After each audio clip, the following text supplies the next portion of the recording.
You're listening to Inside Outa with Lois Moodley.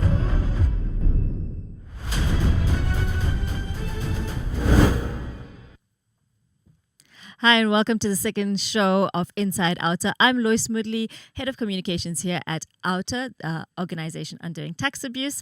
Outa is a proudly South African registered non-profit civil action organization. Last week, we discussed the formation and work of Outa with our CEO, Julius Dominique, and he mentioned the official launch of our Parliamentary Engagement Office, and I'm so pleased to tell you that it went super well.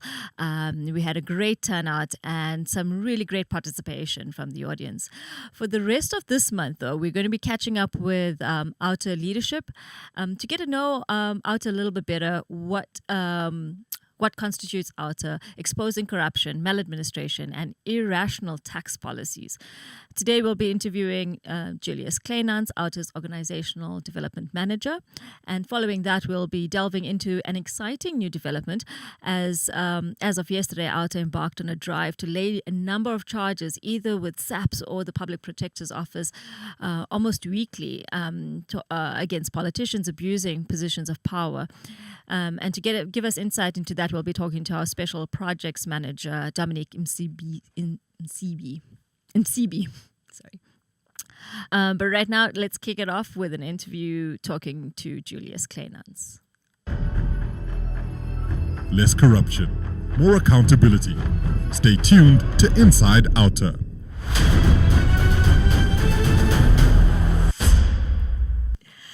Today we have Outa's Organizational Development Manager, Julius Dominique, joining me in the studio. Julius, welcome and welcome to the show. Hi, welcome. Thanks, Lois. Yes, you're from Melville. Yeah, the brand live, amazing studios, good vibes. Love the atmosphere. Amazing. Thank you. It's a really great studio. I love the architecture here also. I'm glad to have you in the studio. Here talking about you, the work that you do at Outa, and some of our fantastic projects. So let's get to know you a little bit better. How did you join Outa and why did you join Outa? Lois, I've always wanted to help people and make this country work. It's a beautiful country. It can be the best in the world. And what a better platform than Outa, organization undoing tax abuse, creating a platform for everyone apolitically, which is the biggest issue in this country. Politics are ruining it. And I think it's time for civil society to get empowered to make it better. You've performed a number of roles. You've been a jack of all trades kind of at Outa. So tell us a bit about the roles that you've played and the work that you've done so far. It's humble beginnings. Outa was the UTOL Alliance first, and at the end of the day, it's an organization on doing tax abuse. So started out as an office manager there, just getting everything right. But my background is actually water and environmental stuff. Okay. Also worked in civil society before, and it's an absolute calling. And at the end of the day, I landed up in the space of the new portfolio that was developed, focusing on water and environmental stuff. People can read on it on the website. We've done some good work already so far. But water is life and sanitation is dignity, and that's something that we had to uphold. And the other thing is that I was privileged enough to get the position of the Organizational Development Manager, serving on the EXCO, helping with strategic development and design of the organization. Amazing to be part of developing and planning the future of an organization that's going to change the world.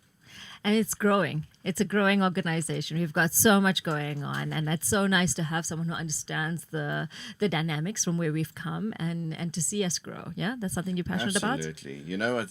To look back, this organization is about 2.5 years old now, and what we've achieved, how we've grown, the team dynamics, it's amazing. And where we're going, I just have so much hope for this country. And it's so important for people to buy into this. I mean, people don't always understand it, but the power is in our hands, and we need to take that back. Is that what you feel most passionate about? Is that one of the aspects about Outa that draws you to this organization, that keeps you here? Absolutely. Community empowerment. We live in this beautiful democracy, and we need to ensure that we develop it. And this is the right platform to do it. Well, you've been there for a few years now. What is the one highlight? What is one thing that sticks out for you? An amazing team. But you know what? Let's just get back to it. There's a lot of voters in this country, and not everyone believes in the political parties that they see. And if you look at the majority party ruling the country and making all the decisions for all the people, and that's about 6.7 million people, but about 9.5 million people don't vote. Yeah. So where do all these people go? What is a platform for them to actually have their voices heard and ensure that this country thrives? So that was one of the best opportunities for me, and things I'll never remember is the day we've launched the new Outa. And that was something I believed in, and there's finally a platform where anyone can voice themselves and ensure that this democracy works without getting politics at the end of the day involved. I mean, that's often the concern, right? There's there's been so many civil action movements in South Africa that have a hidden political agenda, but that's definitely not what happens at Outa. There's people who are extremely passionate about upliftment. They're extremely passionate about development. And, we were talking to Wayne last week, and he really has a vision to see a corrupt-free society and corrupt-free South Africa. I mean, that is just, it's visionary. It seems unattainable, but every day we come to work with that same passion that it is achievable. Absolutely. It's amazing to be in an environment where you work with so much negativity all the time. But what people don't see is that the achievements and the progress that we do every day, that creates hope for the future, and I hope we can work ourselves out of work in this country. Right. But still, Organization Undoing Tax Abuse, I believe if we were to exceed in this country, it can be adopted in all countries all over the world. I mean, that's a fantastic mentality to have. Have you ever heard of an organization trying to work itself out of a job? But that's because we're so passionate about the end product, which is seeing a South Africa that doesn't have irrational tax policies, a South Africa that has proper public hearings, and that's something you're passionate about. I know that you started something around public engagement last year. Do you want to tell us a little bit about that? Absolutely, and we're actually getting progress as we speak. The members of parliament are speaking to us and giving feedback. The problem is government in a democracy makes decisions with the people. People need to actually engage and ensure that the right decisions in legislation policies are made. However, in December, it's like the nuclear deal, they pushed these things through, the things that they didn't want people to actually comment on. And we know the propaganda that goes with that is self-enrichment. And I'm very passionate about it. I think, if you can have a lot of engineers from all over the country participate in a specific decision that actually will change the future of the country, bring them in. And that's why one of our private bills that we've issued to Parliament is that no public participation must happen when there's holiday periods and over Decembers, so that it's actually open for society in their own time to participate, to make informed decisions. And that's a critical part of what we do. I also want to just chat to you about the direction you think South Africa is going in regards to corruption. What do you think is on our cards? Look, I think there's a turning point happening now. We need to develop a better NPA and Hawks, but civil society standing up, civil society has a voice again. There's people in Parliament that had enough. And I think that's a turning point. Unfortunately, it has been a downward spiral up to now, but we're hopeful in the future. And I believe that we're going to turn it around. We will not become a Zimbabwe or the other countries that are suffering under oppression of a captured state. And we've always almost went down that road. Yeah. Demand good governance. Join us weekly on Inside Outa. Back here with Julius Kleinans, Organizational Development Manager at Outa. Julius, you were talking a lot about how Outa is the organization where ordinary people are lending their voice to ending corruption in South Africa and creating a corrupt-free South Africa. How do people do that? How do ordinary people lend their voice to this movement? This is the beauty of this country, there's so many unsung heroes, and this is where they step up. If you look at the Gupta leaks last year, that was a hero that leaked that. Imagine where we would have been this year if that didn't happen. So whistleblowers, big heroes, giving us a lot of information that drives us. People just participating. We need organized communities that actually engage in local issues, but also in petitions and things. Now, a petition, everyone can think about it, you're just signing a document. However, there's a plan. So Outa always has a plan it's a strategy I need to follow through. And, sometimes the balance of forces add a lot of weight to these cases. People can also get involved, and this is actually what drives INSIDE and powers INSIDE is the funding of people. It's very important, our supporter base and crowdfunding to ensure that we can continue doing what we're doing, and the more support we get in this non-profit, the more actions we can take. So it's quite special that people invest in their future on this platform, but also engaging and empowering communities. We don't want to just be the platform where people can come with their issues and we'll resolve it, but actually we want to start empowering people. We need to change the ideology in South Africa, where people take ownership in protecting the democracy, know their rights, use it responsibly, and act. I mean, if so many people know about corrupt acts, but they are too scared to engage and take action regarding that. And it's very important when we do that, and we need to organize communities. It's quite interesting. Apartheid was actually won by organized communities and churches and people who stepped up. And that has dissolved over the years. And I think it's very important that civil society take back action and make civil servants again, and not the executives they are today. I love that. Making civil servants again and really serving the public, right? Absolutely. Yeah. That's where tax money is going. And I can guarantee you, as a taxpayer myself, I don't mind paying my taxes every month. But I want to see it work for us. Yeah. Not just for me. Yeah. And that is very important. Yeah. And I think that's essentially why we do what we do. INSIDE is there to ensure that the taxes do go to good public health, that they do go to good public education, that they do provide us with better security and safety in our communities.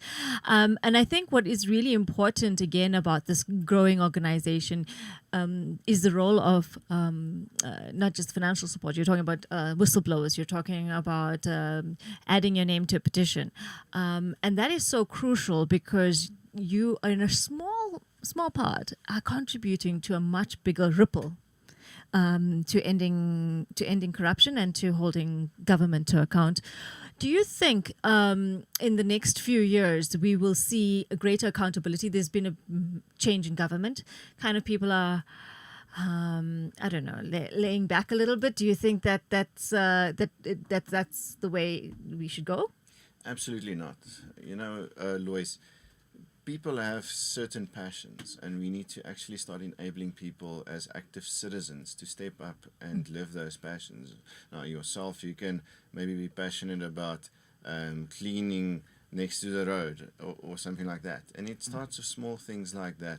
It's not just fighting state capture. It starts with yourself as an individual to step up and make a difference. The apathy in this country and the laid-backness, if you can put it like that, has led us to the situation where we are at the moment. So we've got ourselves to blame. And I think it's time for ourselves to turn that around and step up. At the end of the day, the leadership from ourselves will determine the future of future generations, our kids. Yeah. And I think also quite critically is that even though there's been almost a makeover in certain aspects of society, corruption has been so rooted into what we do. And it comes down to as simple as the corner shop, shortchanging you. It's so ingrained in almost everything we do, which is why we are going into the local government space now, because that's really where we're seeing a lot of corruption being hidden. And it comes down to accountability of individuals, you and me, like you were saying just now, Julius, like ordinary people. Absolutely. And that is the ideological change that we need to do. Yes, like you said, rightfully so. The problem with accountability it starts with us. So we need to introduce accountability in this country, starting with ourselves.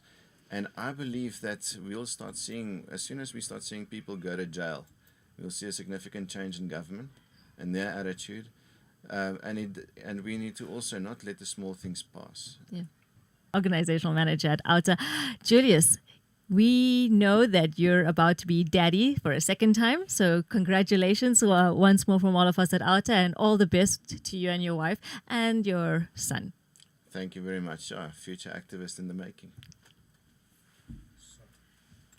We're going into a quick song break, and then when we come back, we'll be talking to Dominique Msibi, who is the INSIDE portfolio manager on special projects.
bonke labanye baby badlala ngami awubuye ngani u-enjoye nami asange ngamthola omunye ofana nawe enhlizweni yami okulawula wena bengicela ubuye babe uzoba ngumama sekhaya yeah hlala ngicabanga ngawe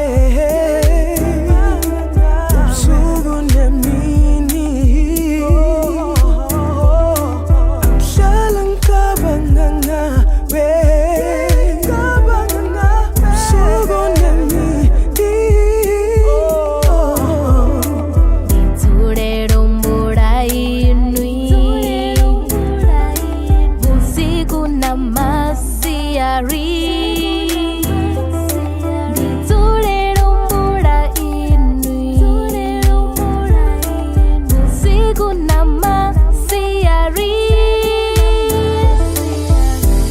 Muzimu boridonda ndiribuwa Yehova ini ndo nibona lufuno ndo luwana achatumubona mumwe anovanana inu lingasichamubona mumwe anovanana inu vodizvibona mudzimu vantonda vodizvibona uri zvikho ukonda ndidofarerera ndisite zva utamba ndidokonderera naho zvikho uvava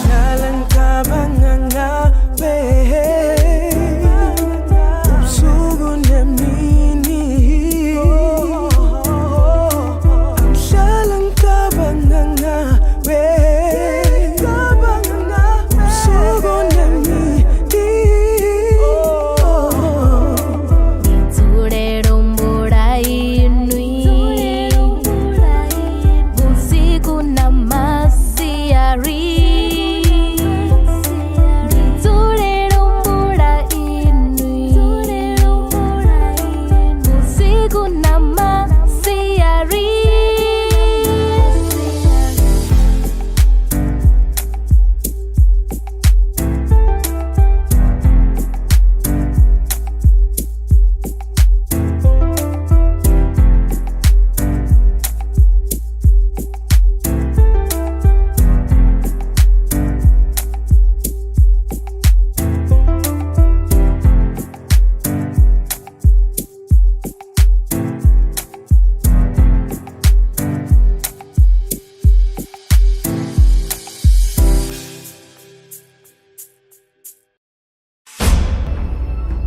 You're listening to Inside Outa with Lois Moodley.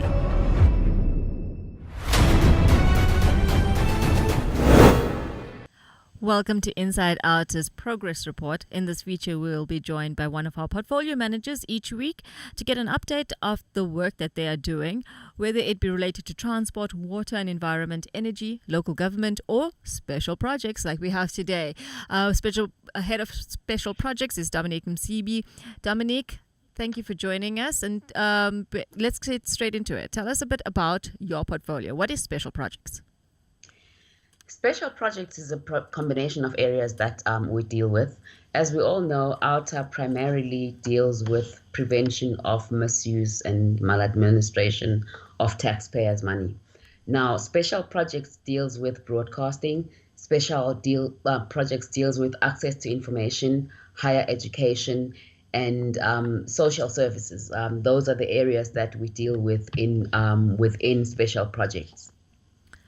Can you tell us a bit about why that is so important to you? Why are you so passionate about the special projects section?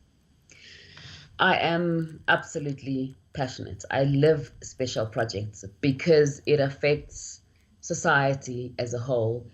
It affects, particularly under social services, the poorest of the poor. It is an area that touches access to information and access to services to ordinary people on the ground at grassroots level. And those people ordinarily don't have a voice, and they need to be heard, and they need somebody to fight their fight. And that's what we do within the special projects arena. Yesterday, OUTA presented the public protector with a complaint on Azande. Who are they, and how did they defraud public funds? Azande is supposedly a company that offers SASA community outreach programs. Now, the entire contract from the beginning, the tender, was awarded to them irregularly. And there's a whole history with regards to advertising of the tender, with regards to how they won the tender when they didn't actually specify what it is, the deliverables that were going to be. And that money comes from the coffers of SASA, which is the coffers that are supposed to be helping the helpless. So it's a very sensitive issue and a passionate issue for me, because it is the very people that don't really have a voice that are being taken advantage of. Azande did not show any delivery for what it is that they were contracted to do, yet they have been paid millions and millions of rands for no work that has been done, or there's no proof that the work has actually been done. Hence, the passion for all South Africans actually should be as passionate as I am about this, because it is an area where we speak for the voiceless. What are you hoping we achieve with this Zande case? What are you hoping that will be the outcome? I'm hoping that the public protector will be able to have the contract cancelled, for instance, because we have engaged with the previous acting CEO of SASA in requesting that an investigation be done by herself and her department. And her response to us was that, yes, they are investigating. And you would think and expect that if a particular contract is being investigated, it's going to be suspended pending the outcome of the investigation. But we have proof and information that that contract still continues today, and nothing has been done with regards to the investigation. At least we haven't had any feedback from her with regards to what the outcome of the investigation is. So we're hoping that the public protector will use her powers and enforce what it is that the Department also of Social Services has flouted with us. And further to that, not only do we want cancellation of the contract, we want the money that has been spent on them unjustifiably, we want them to pay it back. That is the exact money that belongs to the people. That is the exact money that belongs to the payers. We want that people that are responsible to be held accountable. Let's not just correct the wrong. Let us hold the people that caused the wrong accountable for their actions. That's great. Dominique, I really want to get more feedback from you in the weeks to come. I'm sure you'll give us an update on how this case is going. Tell us, what else are you working on at the moment? At the moment, we're working on the SASA grants saga with regards to CPS and the contract that the Constitutional Court was basically held to ransom by SASA to extend for another 6 months until September. It is not clear at this point what is going to happen come September when CPS is no longer supposed to be involved. So we're very much involved in that fight. We're very much involved in ensuring that the neediest of the needy, the poorest of the poor, are not compromised by suddenly not being paid their grants, because that is all that they have to live on. We are also working on the SABC and Hlaudi Motsoeneng and the destruction that he caused financially and reputationally to the SABC. He was essentially a wrecking ball. Last week, we got good news in that his appeal for him not to be held liable for his costs for this case has been denied, has been thrown out of the court. So that is proof as well that, you know, we're moving in the right direction. People are beginning to be held accountable. Right. And INSIDE is exceedingly, very strongly involved in exposing all of this. We are also working on higher education. The SETAs are a mess. in terms of how they are being managed financially, in terms of how corruption is eroding the coffers of the seaters that are supposed or were set up to improve training, practical training and education for our youth. We know that our unemployment figures are in the upper 20%, and the seaters were set up specifically to try and address that problem, but that is not happening. Yeah. People are, it's a lucky packet for those that are in power, where they dip in and misuse the money and not at all apply it to the people that it's supposed to have been applied to. So we're dealing with issues like that in different spheres of our society. Absolutely. To try and correct the wrongs. Quite serious issues that affect the everyday person, and we're so glad to have you on board, Dominique. So thank you so much for joining us today. I really hope that your update will inspire our listeners to get behind what we do and to sign up for monthly donations so that we can carry on the fight, the good fight, because, without our supporters, we wouldn't be able to hold government to account, and those who are indulging in this corrupt behavior, dipping into the lucky packet, as Dominique is saying. So help us help us hold those to account. Absolutely. It's only a pleasure.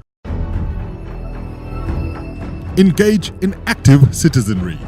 Join us weekly on Inside Outa.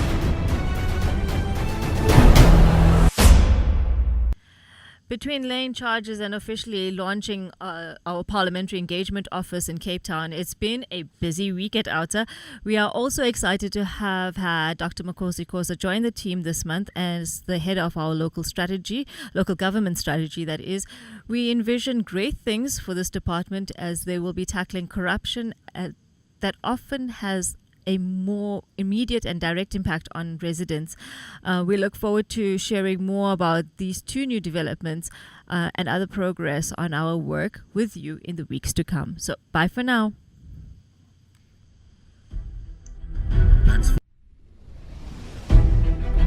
Thanks for listening to Inside Outa. Tune in next week when we delve deeper into undoing tax abuse.